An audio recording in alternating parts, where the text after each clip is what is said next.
Bueno, vamos a ir a por la mesa número 15, pero antes ya sabéis que la música está muy presente en este Open Fest. Tenemos a Mateo amenizando musicalmente las subidas de los panelistas.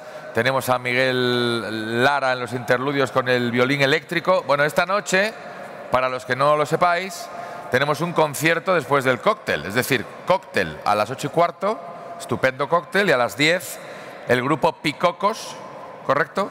Medley de los 80, medleys de los 90, o sea, conciertazo que no os debéis perder, ¿vale? Eso será esta noche. Y sin mesas, es decir, porque Javier quiere bailar. El presidente, Javi Iscar, quiere bailar. Ya lo demostró ayer un poco, hemos quitado las mesas luego por la noche para que ya se venga arriba. Mesa número 15. ¿Navegamos por aguas turbulentas? Nos hacemos aquí esta pregunta. ¿Navegamos con brújula o no navegamos con brújula? Antes de firmar un contrato importante, ¿se debe tener el mapa de riesgos para evitar ir a la deriva? Esto se pregunta a la mesa de White & Case, que la va a moderar Marcos Soberón, local partner en White & Case.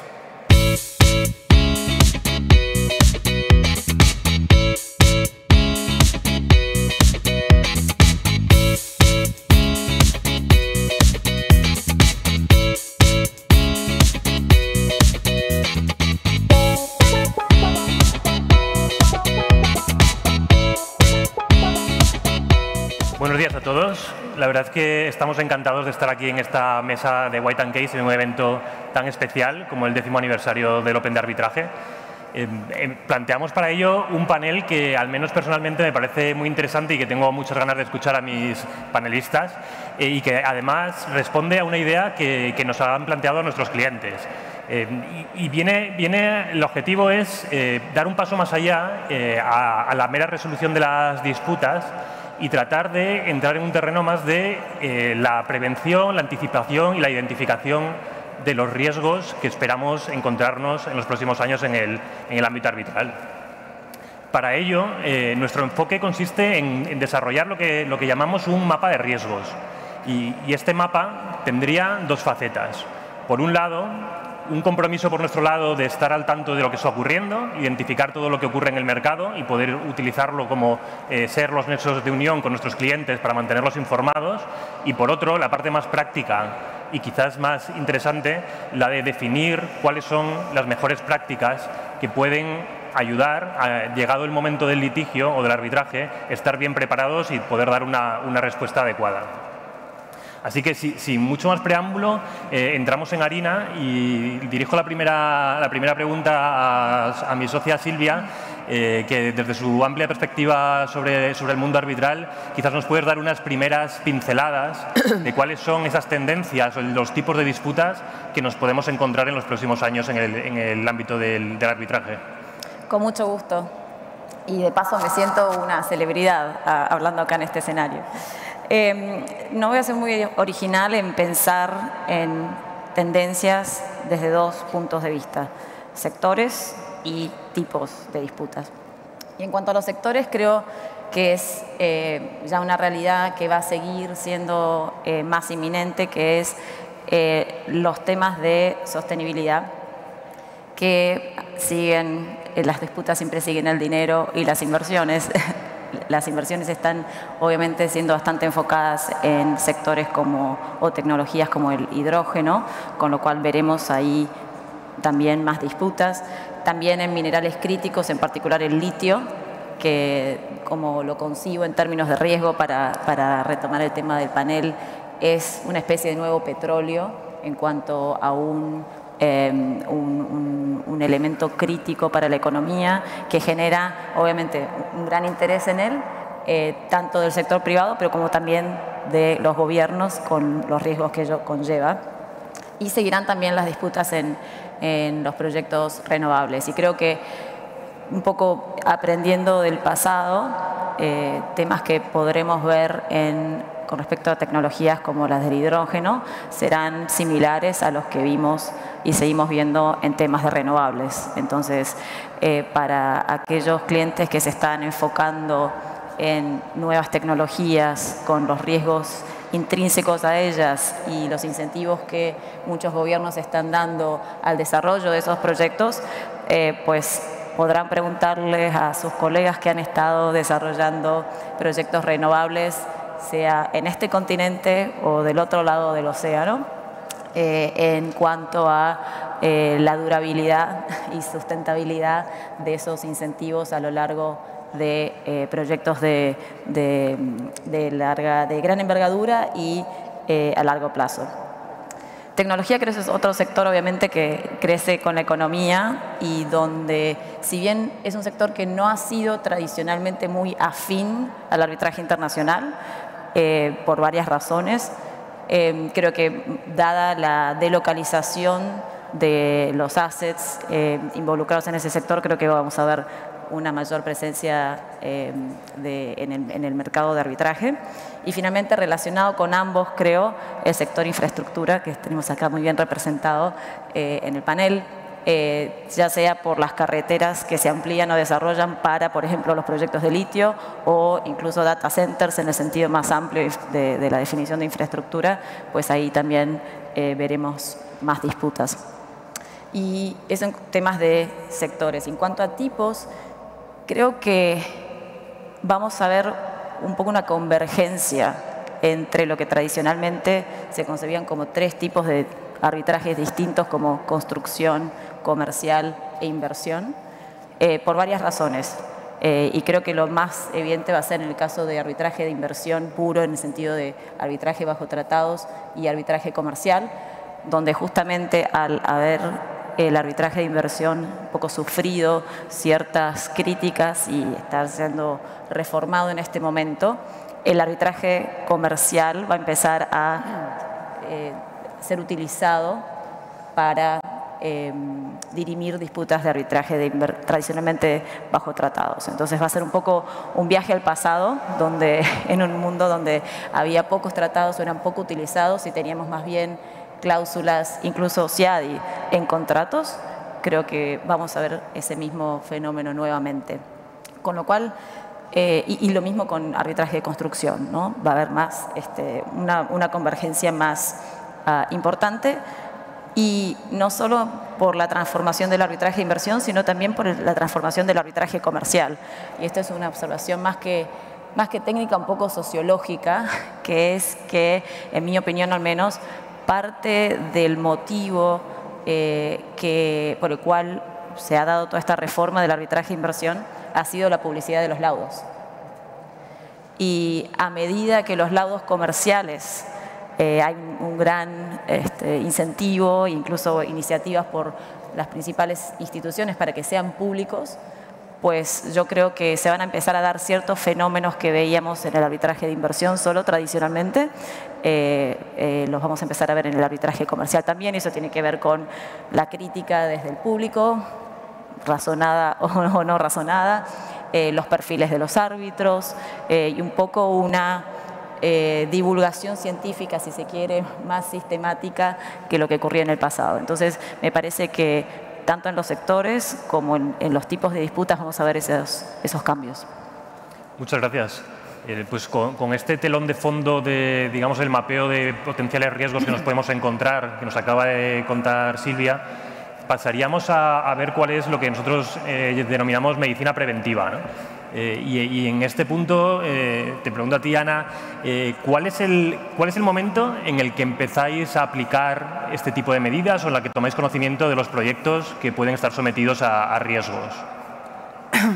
Gracias, Marcos. Perdonad porque tengo hoy la voz un poco tomada, al contrario de lo que me ha preguntado mucha gente, no es por la celebración del partido de ayer. Ha sido completamente casual y quería empezar agradeciendo muy brevemente tanto a White & Case como al Open de Arbitraje la oportunidad de participar en este panel, y espero que las reflexiones y el debate que tengamos aquí pues os parezcan a todos los que nos escucháis muy interesante. A tu pregunta, Marcos, te diré que esa involucración para mí depende un poco de la percepción que se tenga a nivel interno del departamento jurídico. Y no sé si la que tenéis vosotros luego nos explicaréis a nivel externo cuando asesoráis a vuestros clientes como expertos en arbitraje.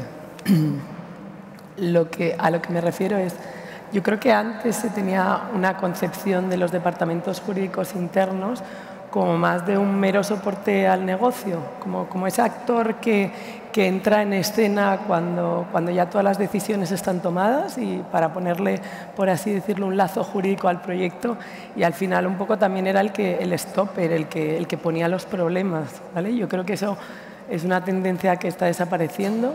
Las asesorías jurídicas hoy en día son una herramienta, un verdadero facilitador del negocio, y eso sin duda influye súper positivamente en que esa gestión de riesgos se anticipe y desde luego también influye, bajo mi opinión, para bien en que a futuro podamos gestionar mejor las controversias cuando ya estamos en sede arbitral o judicial.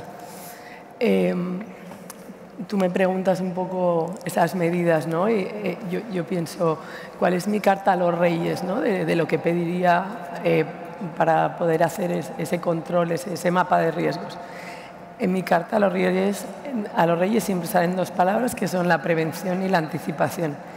Y como parece que he venido aquí un poco a hablar de mi libro, yo creo que la prevención y la anticipación se dan en la mayoría de los casos cuando el departamento jurídico está involucrado en el inicio y en el desarrollo de los proyectos, porque con eso se garantiza no solo que se haga ese control previo de riesgos, sino que se esté haciendo un análisis continuado de los riesgos, y en el momento que aparezca una controversia, un problema, los equipos, y entendiendo como equipo ese equipo unido de negocio más jurídico, pues está muchísimo más preparado sin duda para afrontar ese problema. Para mí, como os decía, se trata de normalizar la presencia de los equipos jurídicos para anticipar y gestionar riesgos de mejor manera. Y bueno, hemos tenido diferentes experiencias derivadas de los procedimientos arbitrales en el grupo Intrum. Nosotros nos dedicamos fundamentalmente a la prestación de servicios de recuperación de deuda y de gestión de inmuebles. Entonces tenemos procedimientos complejos, como en muchas otras de vuestras empresas, pero es verdad que los arbitrajes nos han enseñado a crear canales de comunicación únicos para los clientes, o incluso tipos de comunicaciones exclusivas en las que tenga que estar copiada la asesoría jurídica, y nos aseguramos de que contractualmente eso esté previsto de esa manera para evitar problemas a futuros. También, pues, fruto de los arbitrajes hemos implementado controles adicionales de asesorías jurídicas o departamentos de compliance en nuestros procesos operativos. Incluso se nos ha pedido al departamento jurídico que formemos parte de esa estrategia o de ese diseño del apetito de riesgo que va a tener la compañía a futuro, ¿vale? En esos mapas de riesgos a los que tú te referías. Y incluso nos hemos planteado, fruto de experiencias no tan buenas en los arbitrajes, si debíamos o no abandonar ciertas líneas de negocio. O sea que para mí esa es mi carta a los Reyes Magos, pero siempre pondría ese puntito de que nos incluyáis, por favor, a los equipos jurídicos, equipos de negocio. Muchas gracias. Muchas gracias. Muy claro. Me queda la duda de si es compartida esa visión de esa involucración más global del equipo legal y desde un momento más temprano. ¿Cómo lo ves desde tu compañía, desde Aleatica? Pues bueno, muchas gracias, y lo primero de todo, gracias por la oportunidad de venir aquí a aportar mi pequeño granito de arena a este debate. Yo creo que sí, estoy de acuerdo con Ana. Cada vez la involucración es mayor y más temprana, y yo creo que esto forma parte de las lecciones aprendidas, ¿no? Al final, la experiencia pasada le ha demostrado de alguna manera a las unidades de negocio que es importante involucrarnos desde fases tempranas, desde un primer momento, no solo cuando existe el problema o al final, ¿no? Y esto lo ven ahora más como, pues en lugar de una unidad más, como una parte más de la gestión del proyecto, y una parte más y una herramienta más de la gestión de los riesgos. Y esto se hace, pues, en fases anteriores, tanto en la fase inicial de negociación del proyecto como en la fase de gestión contractual. Yo creo que las unidades de negocio ahora son conscientes de que si nos involucran desde el principio en la fase de negociación, nosotros estaremos apoyando para estar seguros de que los acuerdos que se toman son los adecuados que responden al objetivo que estamos buscando. Les ayudamos también a identificar riesgos, a mitigarlos en el contrato. Y luego, además, también pues, en el momento de negociación, de fijación de los términos, de un acuerdo, pues estamos pensando, aunque uno cuando empieza un proyecto no piensa cuándo va a haber problemas, pero sí les hacemos pensar de qué manera gestionar cuando exista o surja ese potencial problema, ¿no? Y les ayudamos a establecer como esas reglas pues para solucionar el conflicto, ¿no? Y esto, pues, desde pues, la forma en que se deben de realizar las comunicaciones, les ayudamos a pensar en qué plazos, les ayudamos a pensar en formas intermedias de resolución de conflictos. A lo mejor, en lugar de ir al litigio, negociar, tener pues, unos comités o unas instancias intermedias para resolver el problema, o incluso negociar en la forma en la que vamos a resolver una disputa si surge, ¿no? Y hay veces que pues, nos hemos dado cuenta que con experiencias anteriores esto no se pensaba tanto, y el que nosotros estemos al principio pensando en todas estas eventualidades y apoyando a la unidad de negocio ayuda bastante. Entonces, en el caso de Aliática, para estar seguros de que estamos involucrados desde las primeras fases y desde la fase de firma de un contrato, hemos implementado como buenas prácticas, por ejemplo, un sistema de marca de agua. Ese sistema de marca de agua es un sello, por llamarlo de alguna manera, en los contratos de que la asesoría jurídica ha validado, ha revisado ese contrato y se puede firmar. De forma que un contrato no se firma en nuestro grupo si no tiene esa marca de agua, y un apoderado no firma si no viene con esa validación previa, ¿no? También hablaba que es importante involucrarnos en la fase de gestión.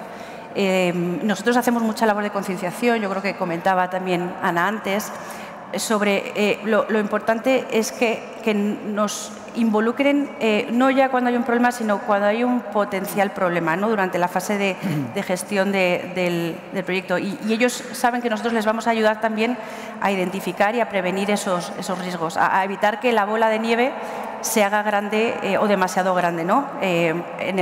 Ya para el momento en el que nosotros nos involucramos.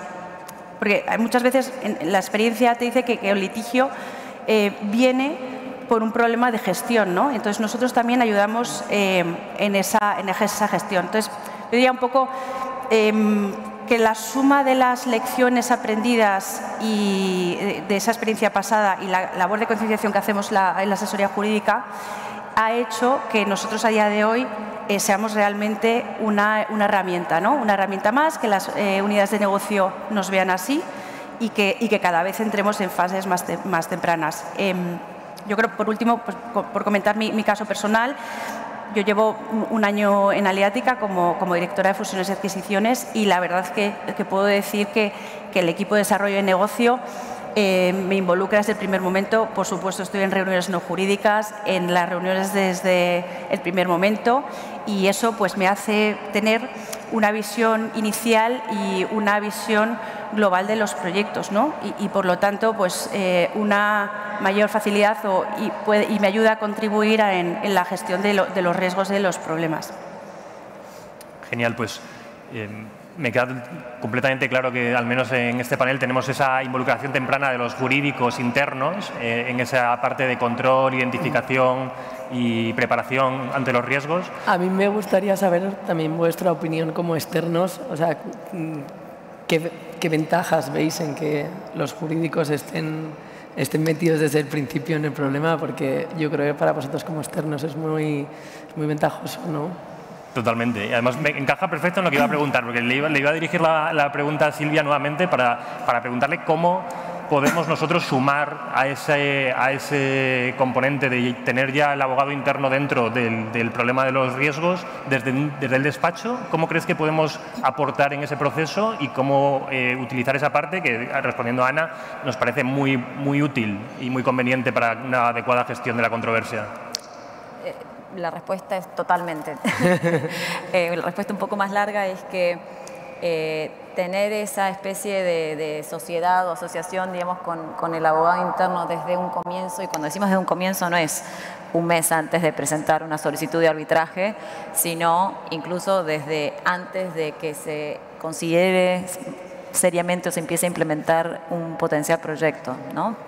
Y creo que incluso retomando estas nuevas tendencias que vamos a ver o la continuidad de las mismas en este tipo de disputas, cada vez se vuelven más complejas. Sí.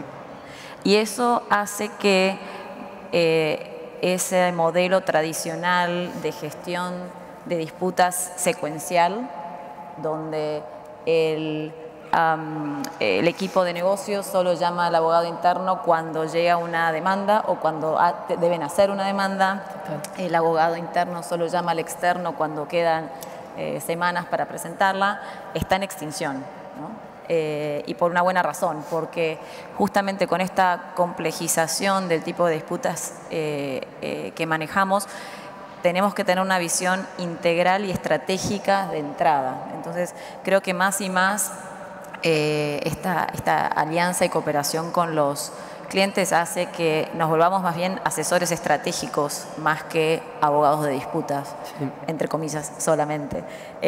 Y esa idea trato siempre de graficarla cuando hablo con los clientes como una especie de ajedrez que no es en 3 dimensiones ni en 4, sino tal vez en 5 o 6. ¿No es cierto? Entonces, cuando tienes al equipo de negocios yendo a una nueva jurisdicción y reuniéndose con un ministro para considerar un nuevo proyecto, eso tiene muchas maneras de ser visto y analizado y muchas consecuencias que tal vez quien no está aliándose con el abogado interno o llamando al externo, pues en ese momento las percibe simplemente como un paso dentro del desarrollo de ese proyecto, pero sin pensar, uno, en esta reunión que me están invitando para que invierta en este proyecto y me están dando estos incentivos y me lo están garantizando, uno, me sirve para mitigar riesgos, lo pongo en ese mapeo de riesgos, se lo comento a mi abogado, cómo lo documento, cómo hago que sea confidencial, pero no sujeto a privilegio en el sentido americano de que no se pueda revelar en un futuro o no lo quieras revelar en un futuro. En fin, es como ponerse unos lentes especiales y darse cuenta que no son solo esas 3 o 4 dimensiones, incluyendo el tiempo, sino muchas más y que tienen que estar desde el principio. Entonces, un poco tal vez poniendo a la mesa, creo, a los puntos que vamos a tratar ahora, viene desde la incepción y para concretarlo es cuál es la jurisdicción, cuál es el sector, tener abogados o firmas que tengan no solo conocimiento de arbitraje, sino un departamento de derecho financiero o minero o de infraestructura que conoce del sector, hace que también podamos ver no estar mirándolo solo de una perspectiva de disputa, sino también de lo que sabemos de esa industria en particular. Tiene que ver con estructurar ese proyecto de una manera que corporativamente nos dé protección bajo algún tratado.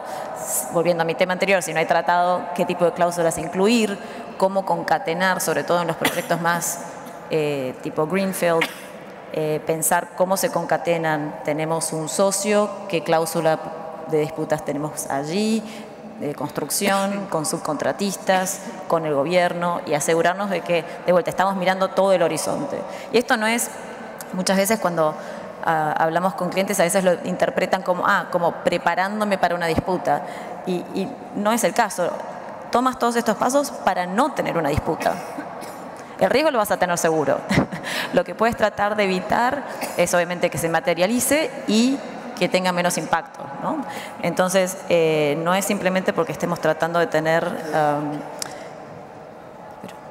anexos bonitos para un arbitraje, sino para, creo que yendo al punto que estabas haciendo antes, Ana, es para que cuando estamos en esas etapas previas a una disputa, pues estemos en una situación mucho más sólida y nos dé mucho más apalancamiento, leverage para negociar, que si no lo hubieras estado pensando, porque nuevamente retomando el punto que hacía Ana, que espero que esté bien de paso,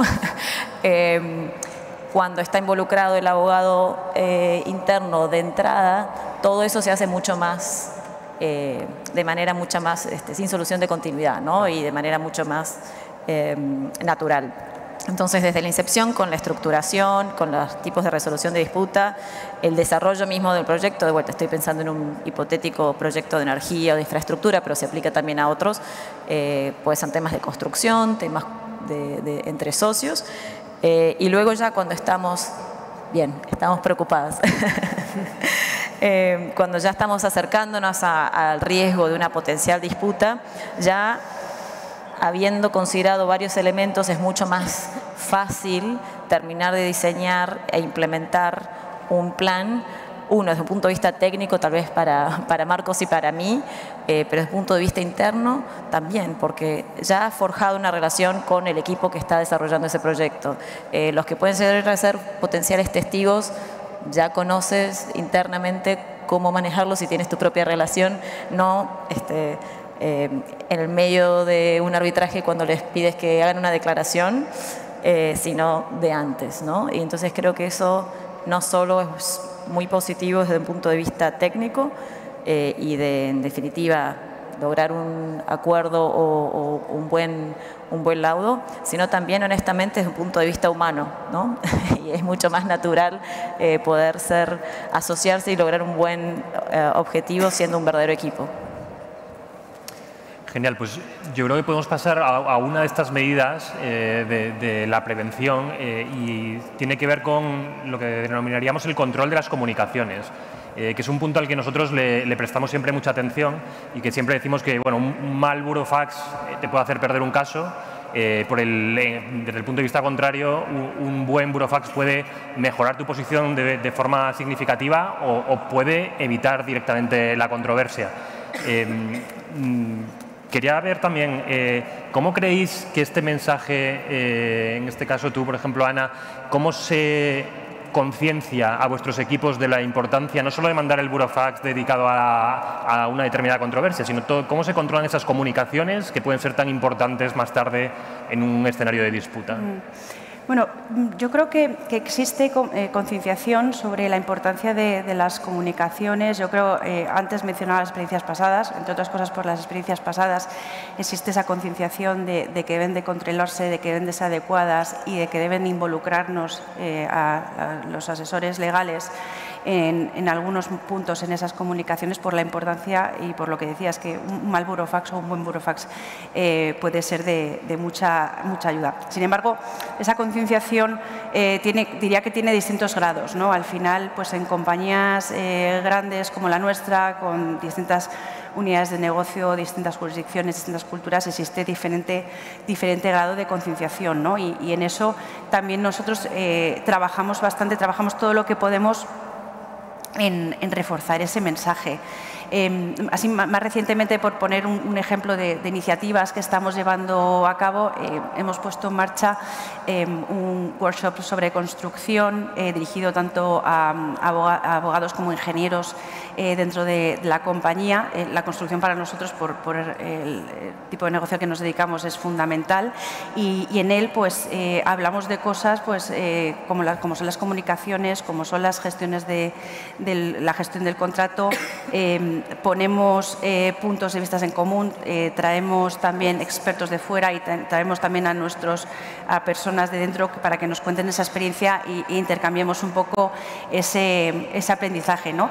Y aprovechamos a incidir mucho en algunos mensajes, ¿no? Pues en la importancia de las comunicaciones, en que deben de ser adecuadas, que debe ser a través de los canales que se deben de hacer, ¿no? Porque muchas veces lo que ocurre es que cuando uno está pues, en el día a día o en medio de la gestión del contrato, pues es un poco pesado, ¿no? Mandar una notificación un poco más formal o hacerlo de una determinada manera, ¿no? Pero es que eso es importante, porque si el problema se materializa, cómo, cuándo y si ha sido procedente hacer esa comunicación y el contenido de esa comunicación era importante, ¿no? Entonces, incidimos mucho en ese tipo de mensajes. Luego también, por supuesto, en las comunicaciones, tanto que enviamos como recibimos, guardarlas de una determinada manera. Antes yo creo que comentaba Silvia, pues uno llega mejor preparado a un litigio cuando ha hecho una labor de gestión, pues tanto de la documentación como de las comunicaciones, como toda la prueba adecuada, ¿no? Si nos tenemos que poner a buscarlo de repente,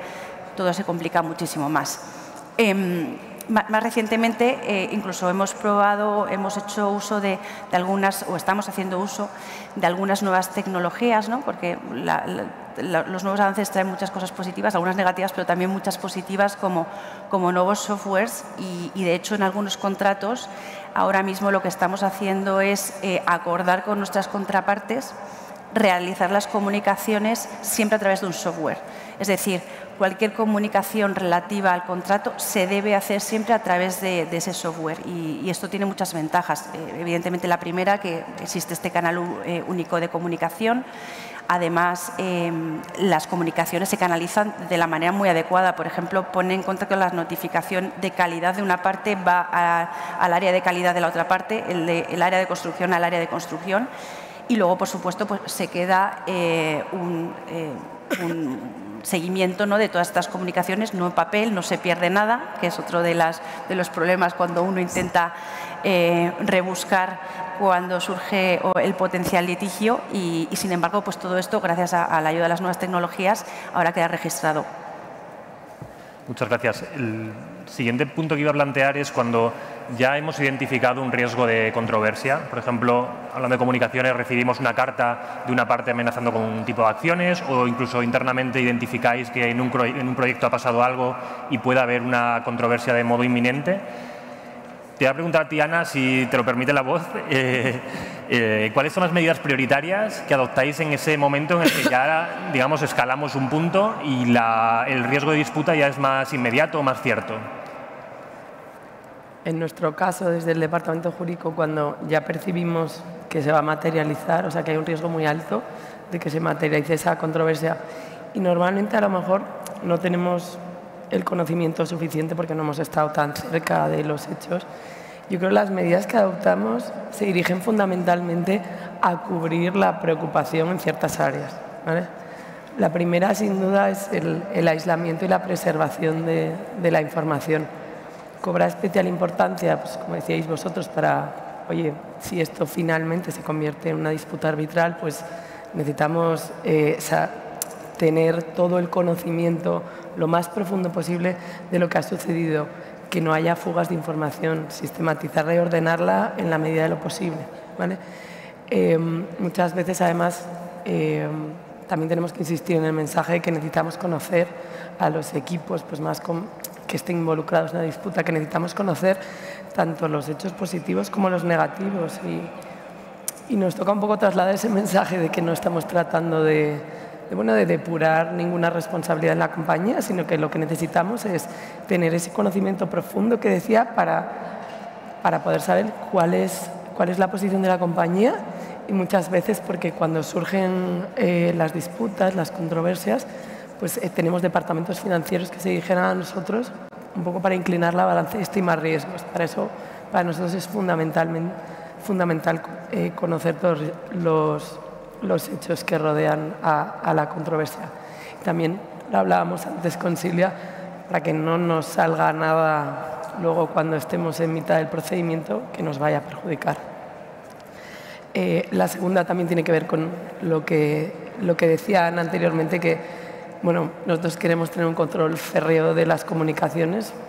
Obviamente, ahí el Departamento Jurídico también tiene un papel un poco de sensibilizador de los equipos. No queremos perjudicar la posición de la compañía si tenemos una disputa con una comunicación inconveniente y los medios de mensajería, como decía Ana, ahora instantánea, pues propician que se manden comunicaciones muy rápidas y que a lo mejor no son procedentes para lo que nosotros estamos tratando de defender. Y la tercera es la de identificar a las personas clave involucradas en la controversia. No ya tanto por el mero hecho de identificar, que parece así fácil, sino para tratar de que esas personas pues tengan el grado de involucración que nosotros necesitamos, ¿vale? Que todos sabemos que los procedimientos arbitrales pues, son procedimientos muy, muy intensos y que duran mucho tiempo. Y en nuestra experiencia pues, hemos tenido en los procedimientos verdaderos quebraderos de cabeza, porque nosotros queremos condensar todo el conocimiento y preservarlo, por así decirlo, y pues ante salidas de la compañía de gente, pues eso hace que se dificulte mucho la gestión. Pero principalmente yo creo que las medidas que implementamos en la compañía se dirigen a cubrir esas tres áreas de preocupación. Genial. Uno de los puntos que mencionas, el de la preservación de la prueba, nosotros en el despacho llevamos un tiempo trabajando sobre esto porque vemos que es un punto que cada vez va a dar más lugar a controversias o problemas. Ligado con el tema de las nuevas tecnologías, estamos viendo todos que cada día surgen tecnologías que permiten replicar la voz, replicar vídeo. Va a llegar un momento en el que ya no solamente es un problema de ordenación y dónde están los documentos, sino poder ser capaces de técnicamente corroborar que esos documentos son íntegros, válidos, originales. Entonces aquí hay todo un campo, parece que hay mucha también ahora discusión acerca de la identidad digital, tanto de las personas como de los propios documentos, y seguramente que es un campo a reforzar en los próximos años y que veremos también en el mundo arbitral. Y en relación con este punto, también quería preguntar a ti, Ana, que lo has mencionado antes sobre estas novedades tecnológicas, por algún tipos concretos de herramientas de estas nuevas tecnologías que estéis usando en la gestión de los proyectos y que os estén ayudando en este sentido. Sí, bueno, antes mencionaba una que es esta herramienta que estamos utilizando de forma relativamente nueva para gestionar y dejar siempre pues una prueba de todas las comunicaciones. Que es muy relevante, yo creo que va a ser muy relevante en proyectos que son grandes y a muy largo plazo, ¿no? Porque al final los proyectos o el tipo de proyectos en el que nosotros estamos involucrados bueno, los plazos son a veces de años y es importante tener una herramienta que nos ayude en este sentido. Por supuesto, además, cada vez utilizamos más o utilizamos todo el tiempo herramientas para una mejor gestión contractual. Igualmente, nuestros proyectos son a muy largo plazo, los contratos se firman, pero se van modificando a lo largo del tiempo y hay veces que cuando uno necesita revisar todo ese tracto, necesitas que esté bueno, pues bien reflejado y para eso nos sirven muchísimo las nuevas tecnologías, ¿no? Eso queda todo reflejado ahí y aunque las personas que están involucradas en el proyecto puedan variar, pues eso no se pierde y está en esa base de datos, ¿no? Hay una parte, el reto importante en este caso es pues alimentar adecuadamente y tener unas buenas prácticas para incluir toda la información en esas bases de datos, ¿no? en esos nuevos softwares que nos ayudan a gestionar mejor la información y la documentación. Este es un poco el reto en el que estamos ahora. Siempre intentamos, bueno, pues intentamos ir conociendo cuáles son las mejoras disponibles pues para hacer las funcionalidades cada vez más sencillas de utilizar, más sencillas las búsquedas, pero más sencillo también el registro de toda esa información, ¿no? Y yo creo que con todo el avance que estamos viendo en tecnología en los últimos años, pues desde luego estamos avanzando bastante en ese sentido.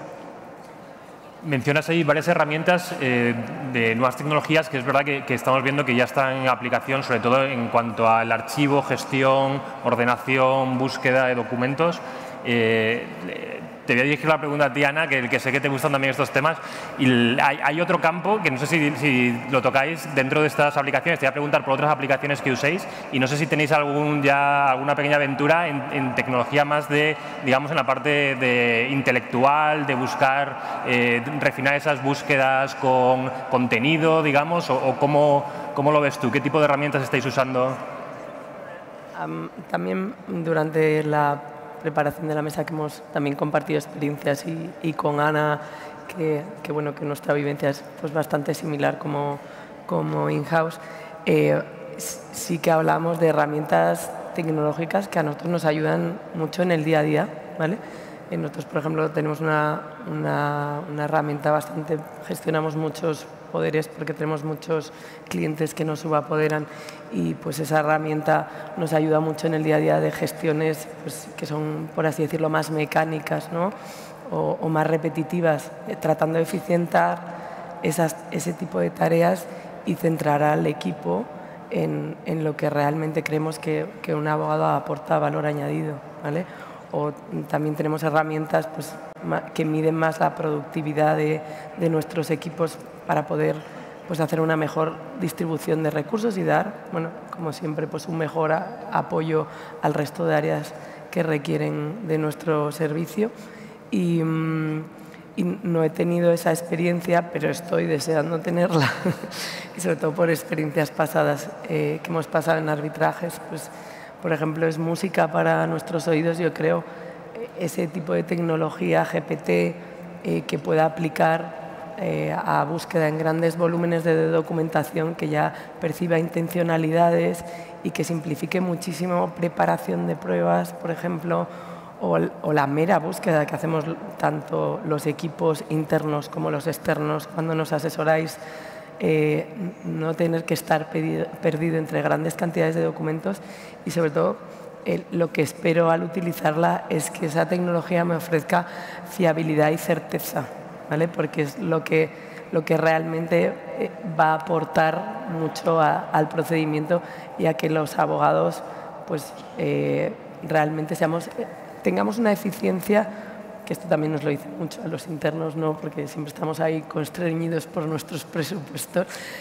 pues eficiencia de recursos tanto a nivel interno como externo y poder aprovechar una herramienta en que nos dé más valor añadido al trabajo que hacemos nosotros. Yo comparto muchas de esas reflexiones y mi esperanza, o yo creo que hacia donde vamos. Voy a este chico, en el panel anterior a Carlos de KPMG, que dicen que ellos en su trabajo de forensic ya lo utilizan bastante y también por eso te digo, para mí era música y digo, oye, pues esto yo veo que ya está aquí y lo veremos en el muy corto plazo y es una noticia fantástica. Justo, y yo creo que en el ámbito más de las disputas, ya una vez dentro de los arbitrajes, nosotros donde vemos esta parte más intelectual del uso de esas herramientas o creativa es en todo el proceso que va a abrir de, digamos, brainstorming con la máquina, cuando podamos, esas herramientas aseguren la confidencialidad de los documentos y puedas dialogar abiertamente sobre la demanda que has recibido, el borrador que estás preparando, analizarlo, buscar un desglose analítico, todo este tipo de, o buscar ángulos por donde atacar, ¿no? Por donde mejorar tu propio escrito. No sé tú, Silvia, cómo lo ves, si lo compartes o... Revelando un poco mi vejez, tal vez, intelectual, creo que efectivamente hay muchas maneras de eficientizar, ¿no? Optimizar, pero para mí, por lo menos, y será un proceso de entrenamiento también, parte de esa leer los documentos, desarrollar una especie de intuición de qué están pensando las partes y los testigos y terminar de pulir una estrategia es clave y creo que siempre va a necesitar un poquitito de ese componente humano, ¿no? O sea, de vuelta, tratar de ser lo más eficientes posibles con las tareas más, digamos, de abajo para arriba, si se quiere, en términos de complejidad, creo que es clave y creo que aquellas firmas como la nuestra que estamos tan enfocados en estar al forefront o a la cabeza de este tipo de desarrollos va a tener un impacto muy importante donde los clientes van a entender y van a aprovechar que estemos optimizando y que el tiempo no se esté, digamos, gastando explicándole a un abogado de primer año cómo hacer una búsqueda, sino en los temas que realmente importan y podemos contribuir más. Genial. Pues muchas gracias. Yo creo que hemos cubierto un poco lo que habíamos anunciado al principio, de ver un poco cuál es la visión sobre el mapa de riesgos que percibimos para los próximos años.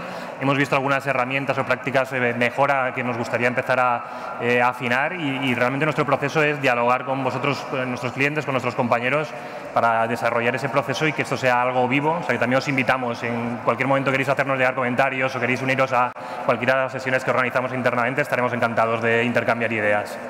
Muchas gracias. Muchas gracias.